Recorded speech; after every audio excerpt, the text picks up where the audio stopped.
अमेरिकेचे माजी राष्ट्राध्यक्ष जिमी कार्टर आणि मावळच्या पाटणवासियांचं एक आगळं वेगळं नातं होतं। कार्टर यांच्या निधनानंतर पाटणवासियांचे डोळे पाणावले। पाहुयात यावरच एक स्पेशल रिपोर्ट। जिमी कार्टर अमर रहे, जिमी कार्टर अमर रहे।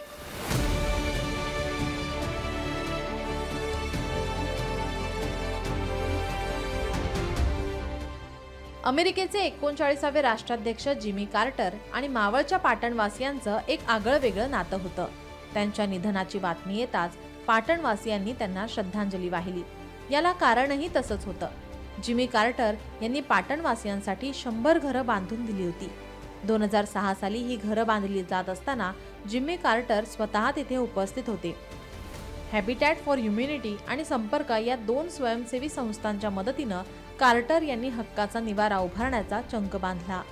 मला मनापासून म्हणजे आतून खूप दुःख झालं की एवढी मोठी व्यक्ती ज्यांना नोबेल पारितोषिक मिळाले, शांतीदूत होते, ते जगाचे शांतीदूत होते, की त्यांनी एवढं मोठं सहकार्य केलं। आणि त्यांची एक हे होती की मी लोकांसाठी काहीतरी करावं, हे त्यांचं खूप मोठं योगदान होतं। आणि ते योगदानाचं फळ म्हणजे ही 100 घरं आहेत। माझा एक मित्र गरवड म्हणून, तर हा जमीन माझ्याकडे प्रस्ताव म्हणून आणले आणि मी त्याला हॅबिटॅट फॉर ह्युमॅनिटीला दाखवले की हे जमीन चालणार काय। ते म्हणले हे चालणार। तर हे जमीन आम्ही विकत घेतले आणि त्याच्यावर हा घरकुलच्या योजना बनवले। जवळपास 1000हून जास्त स्वयंसेवकांनी श्रमदान करत मावळ तालुक्यातील या गावात 100 घरं बांधली। विशेष म्हणजे या घरांच्या बांधकामासाठी स्वतः हॉलिवूडचे अभिनेते ब्रॅड पिट आणि एंजेलिना जोली, तर भारतीय अभिनेता जॉन अब्राहम आणि ऑस्ट्रेलियाचा माजी कर्णधार स्टीव्ह वॉ हे देखील या कामात सहभागी झाले होते आणि त्यांनी गावकऱ्यांसाठी हक्काचा निवारा उभा केला। महाराष्ट्रामध्ये येऊन लोणावळ्याजवळ येऊन पाटणसारख्या गावी येतील ही कधीही आम्हाला असं अशक्य गोष्ट वाटत होती। एवढा मोठा व्यक्ती या छोट्याशा गावात येऊन एवढं मोठं कार्य करेल कधी आठवतं।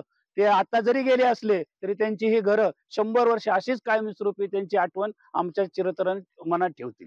मला तर वाटत नव्हतं का मला घर मिळू शकतं म्हणून मी म्हणजे एक सामान्य महिला, आज नवरा मेला, लहान लहान मुलं असताना माझं शक्यच नव्हतं का माझं घर होईल म्हणून त्यांच्यामुळे आम्हाला घर मिळालं। त्यांच्या निधनाची बातमी समजतात अतिशय त्यांना दुःख झालं आणि त्यांनी या ठिकाणी श्रद्धांजली वाहिली आणि त्यांच्या आठवणी असंच आयुष्यभर ते जपून ठेवणार असल्याचं देखील इथल्या गावकऱ्यांनी सांगितलं आहे। सुशांत डुमरे, लोकशाही मराठी, पिंपरी चिंचवड। लोकशाही मराठी, ऐका, पहा, जागरूक रहा।